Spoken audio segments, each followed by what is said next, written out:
All right. Hello, everyone. Good afternoon. Peace and blessings be upon all you. I'm really glad that you all have been able to make it today, because today I'm going to talk about an essential part of the daily life of most of you, and which is coffee. Let me start off by this question. How many of you guys drink coffee on a regular basis? Okay, a lot of caffeine consumers. And how many of you know about the legend and the story of the first discovery of coffee? No one? Good. Because today I'm going to take you back in time to the 11th century in Africa, Ethiopia, where an Ethiopian legend, his name is Kaldi, lived there. He's a goat herd, and one time he was watching over his goats, and he noticed that his goats eat them from a particular berries, and they become just energetic and jumping from a flash to another.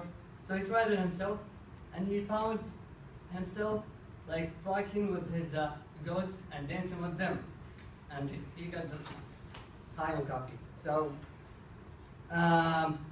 But coffee didn't have been really known until it crosses the Red Sea to the Arabian Peninsula in the South District.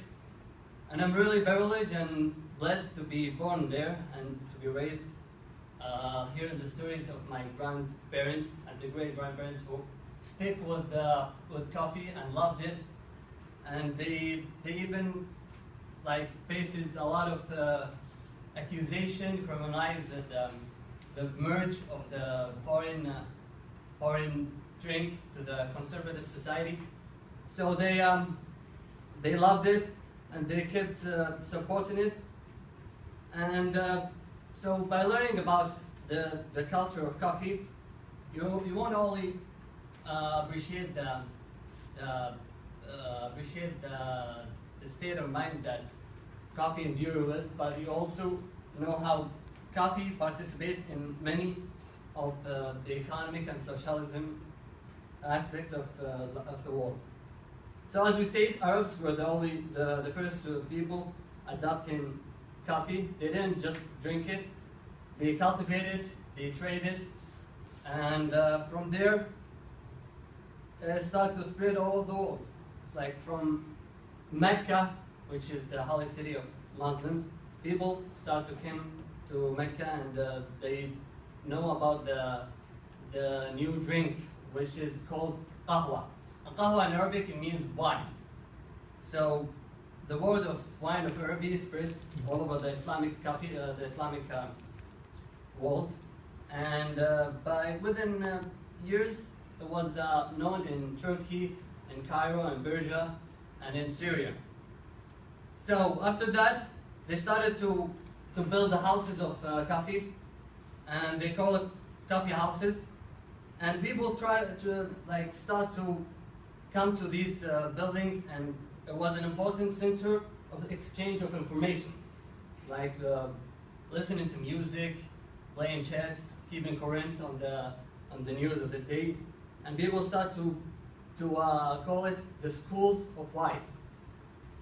That's in the Islamic country, but in the other world, in the European countries, by the 17th century, 100 years after that, because the Arabs monopolized the trade of coffee for 100 years, they were a little bit overly cautious about it, and they call it the bitter of the invention of Satan. And the controversy goes beyond that to the Pope, and the Pope Clement VIII by then, they asked him to interfere in that controversy. So the Pope tried it, and he was satisfied with it, so he gave it a papal approval. Despite all of that, like in the Islamic countries, in England, Austria, Holland, and France, in Germany, they started to build the coffee houses. And for example, in England, they were calling it penny universities, because with a penny you can purchase a cup of coffee and engage in a stimulating conversation. So coffee is still participating in all aspects of the world today, socially, economically, and you can see the south of America, like Brazil, Ecuador, Colombia. These countries depend on coffee in all aspects, on facing the severe economically status.